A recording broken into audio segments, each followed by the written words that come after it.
الحمدللہ، اللہ تعالیٰ کا لاکھ لاکھ شکر ہے کہ مالک الملک نے اپنی یاد کی توفیق اور موقع عطا فرمایا۔ لاکھوں اور کروڑوں درود حضرت محمد مصطفیٰ صلی اللہ علیہ وآلہ وسلم پر، جن کے طفیل مالک الملک نے یہ مہربانی عطا فرمائی۔ سامعین کرام، اللہ تعالیٰ نے قرآن پاک میں ارشاد فرمایا، اعوذ باللہ من الشیطان الرجیم، بسم اللہ الرحمن الرحیم۔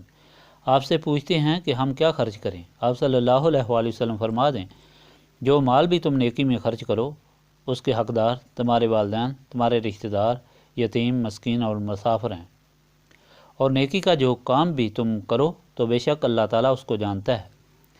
اس سے پہلے اللہ تعالیٰ کا فرمان آپ کو سنایا تھا کہ کیا تم یہ خیال کرتے ہو کہ تم جنت کے حقدار بن گئے ہو، حالانکہ تم سے پہلے جیسے لوگوں کی سی سختیاں نہیں پہنچی۔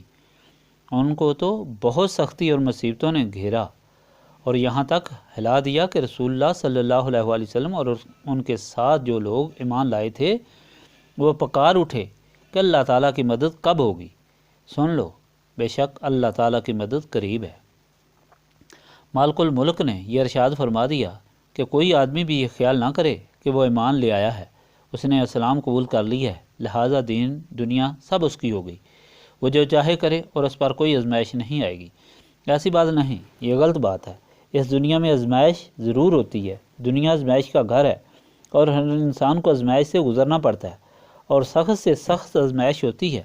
نبی پاک صلی اللہ علیہ وآلہ وسلم کے حدیث پاک ہے کہ سب سے زیادہ آزمائشیں انبیاء پر آتی ہیں، اس کے بعد صلحاء پر، اور اس طرح جتنا درجہ کم ہوتا جاتا ہے اتنی آزمائشیں کم ہوتی جاتی ہیں۔ جب حضرت خباب نے نبی پاک صلی اللہ علیہ وآلہ وسلم کی خدمت میں مسلمانوں پر اذیت دیکھ کر یہ عرض کی کہ آپ صلی اللہ علیہ وآلہ وسلم دعا فرمائیں، تو حضور پاک صلی اللہ علیہ وآلہ وسلم نے فرمایا کہ پہلے زمانے میں جو لوگ ایمان لاتے تھے ان کو اتنی اذیتیں دی جاتی تھیں کہ لوہے کی کنگھیوں سے ان کے گوشت کو ہڈیوں سے جدا کیا جاتا تھا، آرے سے ان کو چیرا جاتا تھا، زمین کھود کر ان کو زندہ دفن کیا جاتا تھا، لیکن پھر بھی ان کے عقیدے میں بال برابر بھی فرق نہ آتا تھا اور نہ کبھی اس میں کوئی لغزش آتی تھی۔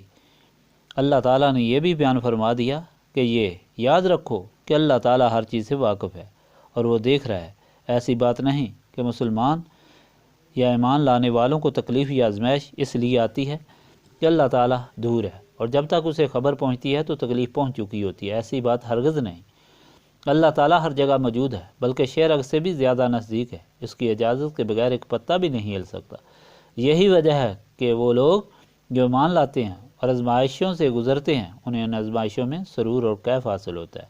ان پر جتنی بھی تکلیف اور سختی آتی ہے انہیں یہ یقین ہوتا ہے کہ ان کا صبر اللہ تعالیٰ کی رضا کا سبب اور ذریعہ ہے، اور اللہ تعالیٰ کی رضا دونوں جہانوں میں سب سے قیمتی چیز ہے۔ آزمائش ہر انسان پر آتی ہے، خواہ وہ امیر ہے یا غریب ہے، خواہ وہ بیمار ہے یا تندرست۔ امیر پر آزمائش یہ ہوتی ہے کہ وہ اللہ تعالیٰ کے راستے پر اپنی دولت خرچ کرتا ہے یا نہیں، کیا وہ عیش و عشرت میں اتنا غافل ہو جاتا ہے کہ اللہ تعالیٰ کو بھول جاتا ہے، دینے والے کو بھول جاتا ہے، یا وہ اللہ تعالیٰ کی رضا سب سے مقدم رکھتا ہے اور اپنے ہر آرام عیش کو اللہ تعالیٰ کی رضا کے لیے قربان کر دیتا ہے۔ غریب کے لیے یہ آزمائش ہوتی ہے کہ کیا وہ غریب ہونے کے باوجود اللہ تعالیٰ کی رضا پر راضی اور خوش ہے یا شاکی ہے۔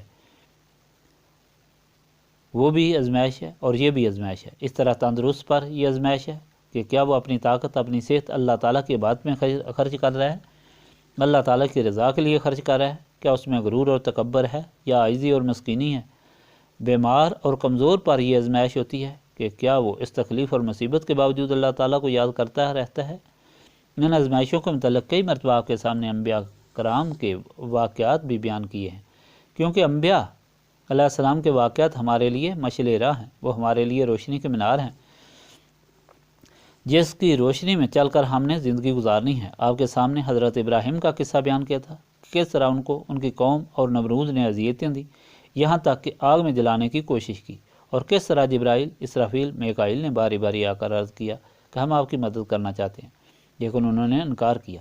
اس طرح حضرت ایوب کی مصیبت، تکلیف اور بیماری جو شیطان کی وجہ سے آئی، آپ کا اس پر صبر اور اللہ تعالیٰ کی یاد میں رہنا، یہ ساری آزمائشیں انبیاء پر آئیں، اور ان کا ذکر اللہ تعالیٰ نے قرآن پاک میں اس لیے کیا کہ آنے والی مخلوق ان سے سبق حاصل کرے اور یہ سمجھ لے کہ آزمائش سے ضرور گزرنا پڑتا ہے۔ یہ شکوہ، یہ شکایت کہ ہم ایمان لے آئیں اور دل میں خواہ کچھ بھی ہو اور وہ جنت کے حقدار اور دعوے دار بن جائیں گے، ایسی بات نہیں ہے۔ دوسری بات یہ بھی سمجھنے والی ہے کہ آزمائش آئے یا نہ آئے، آزمائش کے لیے تیار رہنا ہر مومن کا فرض ہے۔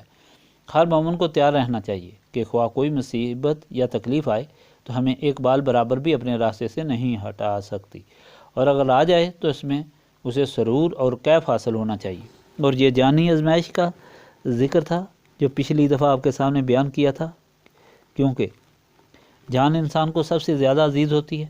آج اللہ تعالیٰ کا جو ارشاد پاک آپ کو سنایا یہ مال کے متعلق ہے۔ مال بہت عزیز چیز ہے کہ قیمتی جان جسے بہت سنبھال کر رکھتا ہے، وہ مال حاصل کرنے کے لیے استعمال کرتا ہے، اسے حاصل کرنے کے لیے بڑی بڑی مصیبتیں اور تکلیفیں اٹھاتا ہے، بڑے بڑے اقربا اور رشتہ دار اس کے لیے چھوڑ دیتا ہے، بڑی بڑی دشمنیاں اس کے لیے مول لے لیتا ہے، اور بعض دفعہ جانیں بھی اس کے لیے ضائع ہو جاتی ہیں۔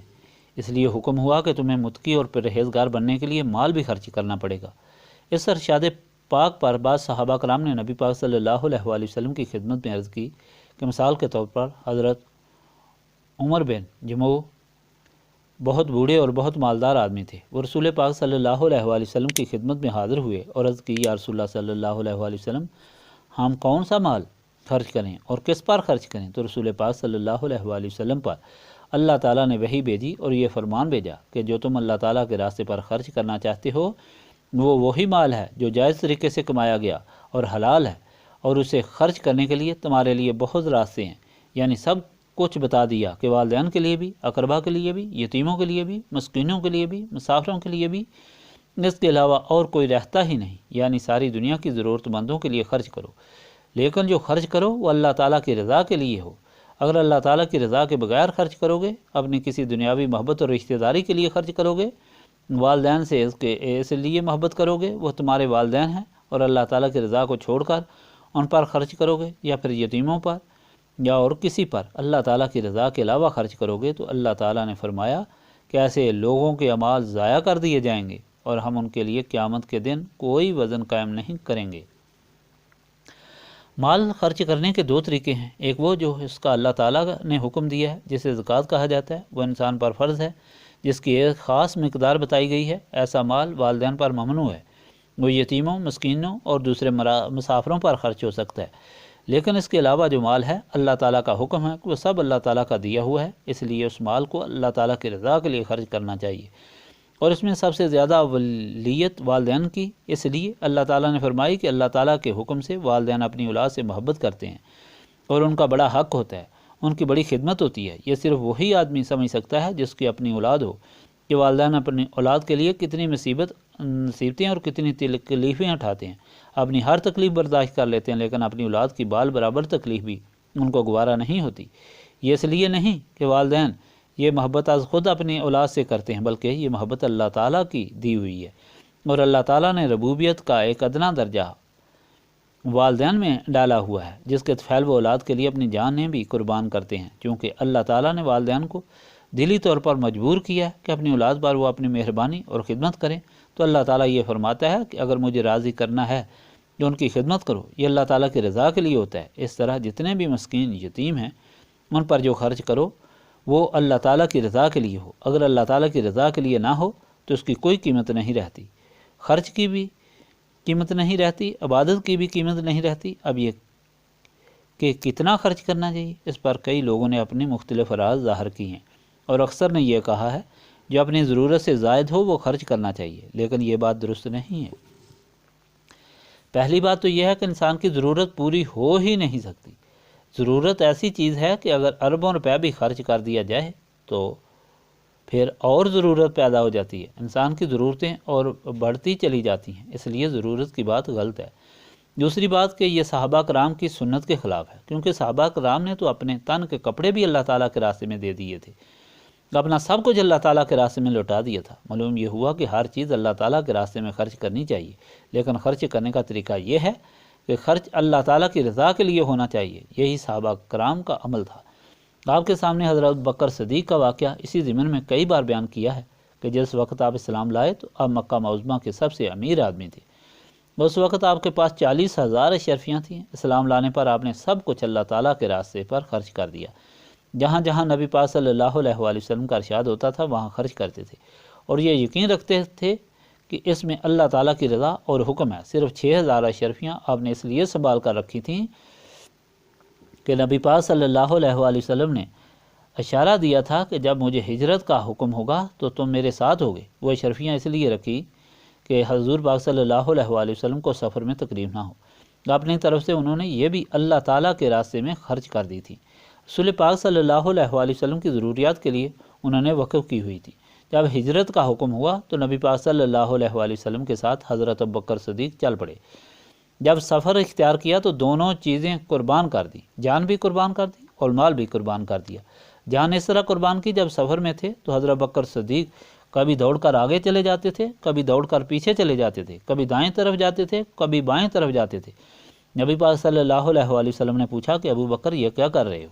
تو عرض کی یا رسول اللہ صلی اللہ علیہ وآلہ وسلم، جب مجھے یہ خیال آتا ہے کہ دشمن آگے نہ آ رہا ہو تو میں دوڑ کر آگے چلا جاتا ہوں کہ اگر کوئی آپ کو تکلیف پہنچانا چاہتا ہے تو وہ مجھے پہنچے۔ جب آگے ہوتا ہوں تو خیال آتا ہے کہ دشمن پیچھے سے نہ آ رہا ہو تو پیچھے سے کوئی تکلیف نہ پہنچائے تو میں دوڑ کر پیچھے ہو جاتا ہوں کہ جو تکلیف پہنچے مجھے پہنچے۔ اس طرح جب خیال آتا ہے کہ دشمن دائیں طرف سے نہ آ رہا ہو تو میں دائیں طرف ہو جاتا ہوں کہ مجھے تکلیف پہنچے، آپ کو نہ پہنچے، اور جب بائیں طرف کا خیال آتا ہے تو بائیں طرف ہو جاتا ہوں۔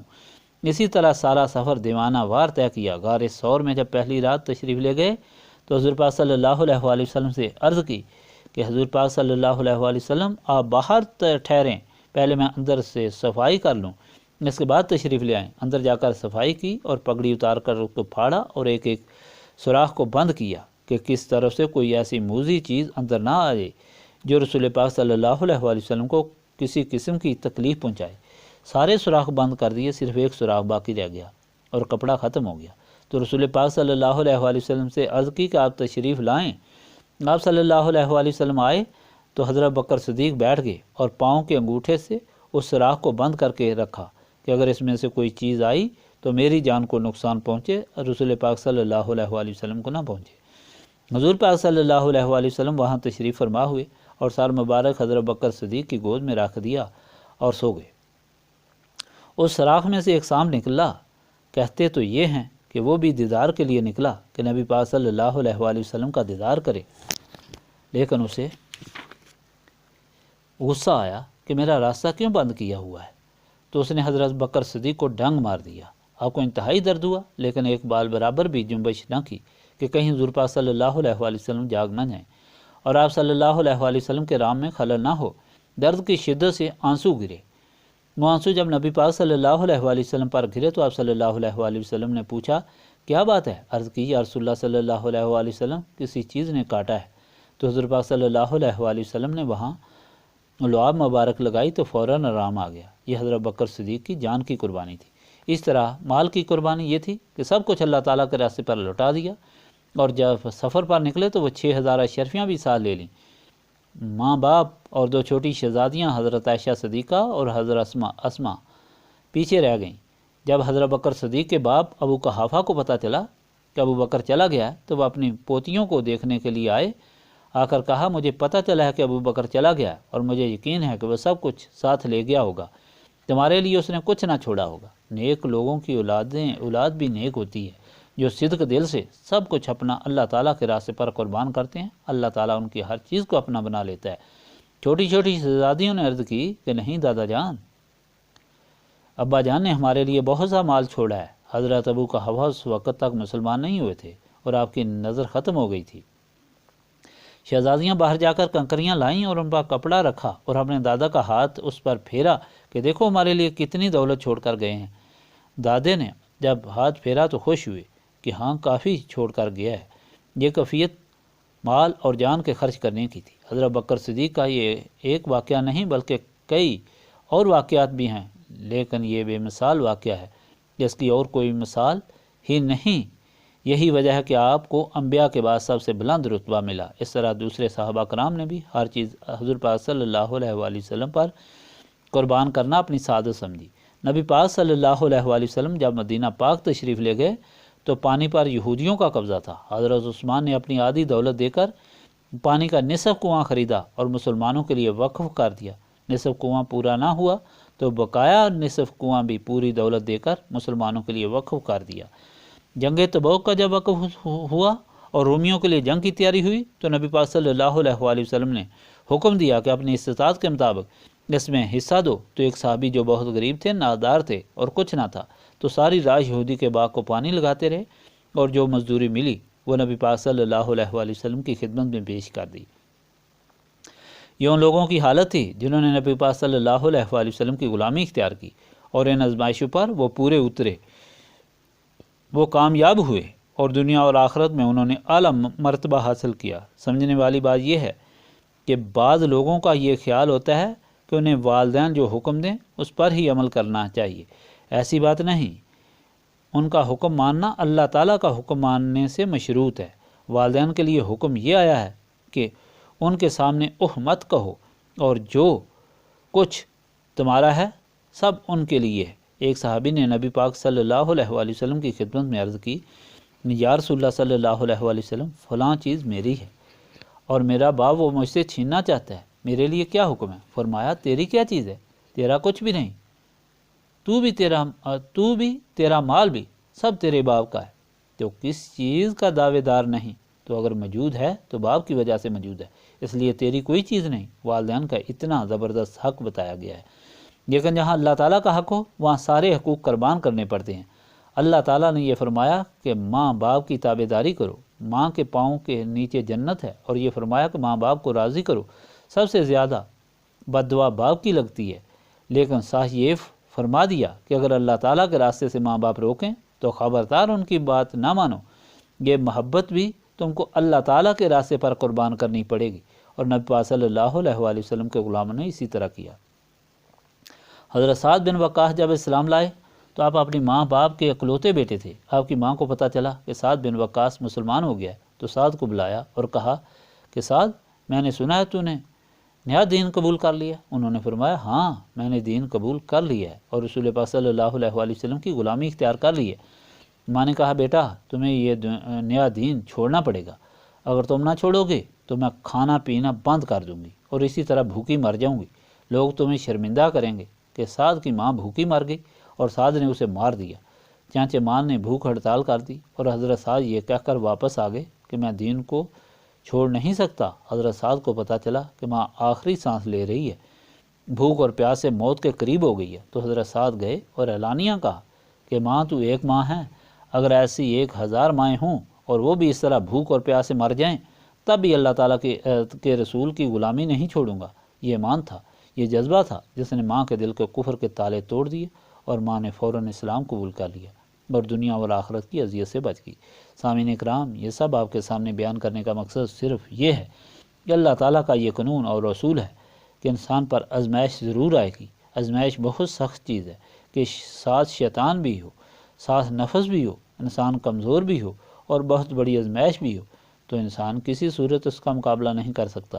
جیسے ہر قدم پر لغزش اور بھول ہوتی ہے، وہی لوگ آزمائش میں کامیاب ہوئے اور پورے اترے جنہوں نے نسبت رسولی صلی اللہ علیہ وآلہ وسلم حاصل کی، جنہوں نے رسول اللہ صلی اللہ علیہ وآلہ وسلم کی غلامی اور نسبت حاصل کر لی تھی۔ انہیں اس نسبت سے ایسا نور حاصل ہو گیا تھا جس نے ان کے دل و دماغ منور کر دیے تھے۔ انہیں ایک ایسی عشق و مسیح عطا کر دی تھی جس کی وجہ سے انہیں نہ کوئی غم تھا، نہ کوئی فکر تھا، نہ کوئی درد تھا، نہ کوئی تکلیف تھی، اور نہ کسی عیش و عشرت کی رغبت باقی رہی تھی۔ اور کوئی تمنا تھی تو ہر صحابی کی کہ اللہ تعالیٰ اور اس کا رسول صلی اللہ علیہ وآلہ وسلم راضی رہے اور اسی رضا میں زندگی گزر جائے، اور آخرت میں اسی رضا کے ساتھ اللہ تعالیٰ اور رسول پاک صلی اللہ علیہ وآلہ وسلم کے ساتھ ملو۔ گویا نسبت رسولی صلی اللہ علیہ وآلہ وسلم ہی ایمان کی ضامن اور محافظ ہے۔ اس کے بغیر نہ انسان آزمائش میں کامیاب ہو سکتا ہے اور نہ سلامتی ایمان سے زندگی کا سفر طے کر سکتا ہے۔ نسبت رسولی صلی اللہ علیہ وآلہ وسلم ان لوگوں کو حاصل ہوتی ہے جو اپنے سینوں کو پاک صاف کر رکھتے ہیں، کیونکہ شیطان انسان کے نفس کو قابو کر کے اس کے اندر ایسی نفسانی خواہشات پیدا کرتا ہے اور اس سے ایسے عمال کرواتا ہے کہ اس کے دل کے اندر داغ لگ جاتا ہے، اور وہ داغ بڑھ کر اس کا سارا دل زنگ آلود کر دیتا ہے، جس کی وجہ سے اس کو دنیا سے رغبت